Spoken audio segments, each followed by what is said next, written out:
Wake up, Lo-Fi Nation. It's another Good News Friday. And welcome everyone to the Lofi Poli Sci podcast. I'm your host, Michael Pickering. That's right. Lo-Fi's and low fidelity, low quality, in your face, messy as can be global news show. Here we're going to talk about that famous question. What's going on in the world today? It's everyone's favorite day of the week. That's right. It's another Good News Friday. The news fresh off the press. Source, AP News International. An update to a tragic story from yesterday, looking to turn good.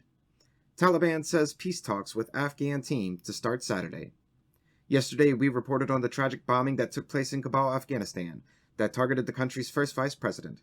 Now, Taliban officials, as well as officials from Qatar, are stating that the peace talks shall go on as planned on Saturday, which take place in Qatar between the Afghanistan government and the Taliban. This is the first time, in quite some time, we've seen a chance for peace in Afghanistan, Lo-Fi Nation. Let's hope this is a good weekend for everyone around the world. But hey, it's Good News Friday. Today's not just about hope. It's also about bringing the goodness. Next up, source, Reuters News, Science and Space section. A scan of 10.3 million stars turns up no sign of aliens. Yet. Oh, really now? Are we getting bored on Earth, so we're looking to the skies for actual signs of intelligent life? Because obviously we're not sure if any exist on this planet. Just wait till Messy Monday and you'll see what I mean. The story. In Australia, sciencey folk have teamed up to search for radio frequencies in over 10 million stars in our Milky Way galaxy. The most extensive search for ET yet. Well done, sciencey folk. Well done. That means they just need to search the other 99.99% of our galaxy that they didn't look at, and then we may know something for sure. And that's also excluding searching other galaxies, which there are estimated to be about 2 trillion seeable galaxies in the universe, with roughly 100 billion stars in each, and some figures of, 2 times 10 to the 23rd power worth of stars out there in the sky. Whoa, it's a big sky out there. Keep looking, sciencey folk. Lo-Fi Poli Sci believes. Now, moving forward, because we never move on from anything, source, AP News International. And this one's another update to a tense story from earlier this week, looking for a happy ending. India, China agreed to disengage thousands of border troops. Let me just say thank goodness. Sheesh, when we reported on this on Wednesday, we even said, let's all make it a Good News Friday. And here we are. India and China met in Russia and agreed to disengage 10,000 troops and abide by all the previous agreements and treaties the countries had signed. That's nice political diplomat talk for, we're not going to say who's right or wrong, we're just going to how things were before. And hey, let there be peace, my friends. I mean, between the two of you countries, you only hold about 40% of the entire globe's population. Yeah, let there be peace this weekend. And now we're shooting back up to the moon. The following story comes from the Science and Space section again of Reuters, because I couldn't help myself. NASA sets out to buy moon resources mined by private companies. Alright, there's a little bit of highway space trickery muddled up in this story, Lo-Fi listener. You see, back in May, this thing called the Artemis Accord was launched by NASA and the US government. Short version, it was a workaround to give private corporations mining rights on the moon that wouldn't violate a 1967 international treaty that says no nation can own celestial bodies.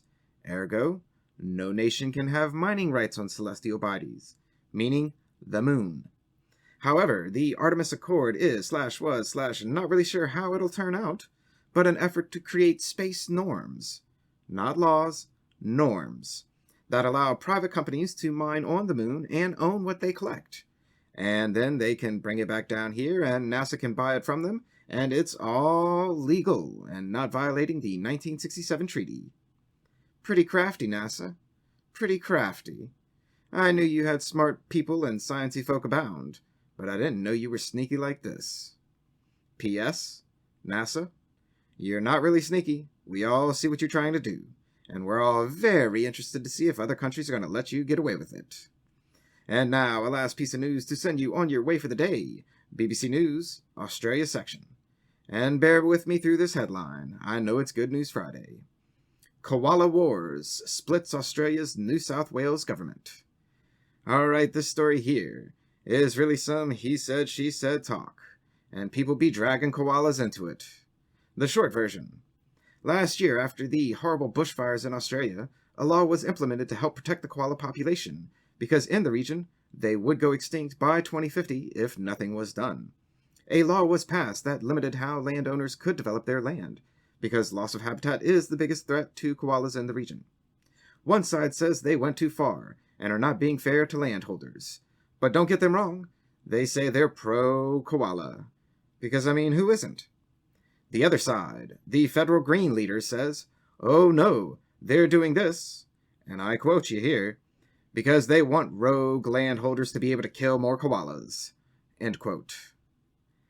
Look, for real, Australian New South Wales politics is way out of my wheelhouse.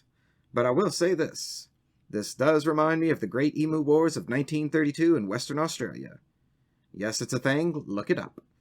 Australia, my friends, you're supposed to be the shining light of happiness and goodness. Be kind this weekend. Save the koalas, my friends. Save the koalas. And that's a brief snapshot of what's going on in the world today. Stay tuned for Monday's episode of Messy Monday. Always remember that Lofi Poli Sci is more than just me. It's the we that we be. Write into Lofi Poli Sci at planetmail.com with questions or comments. Thanks for listening. Stay safe. Wash those hands. And I'll see you on the next episode of the Lofi Poli Sci podcast. Pickering, signing off.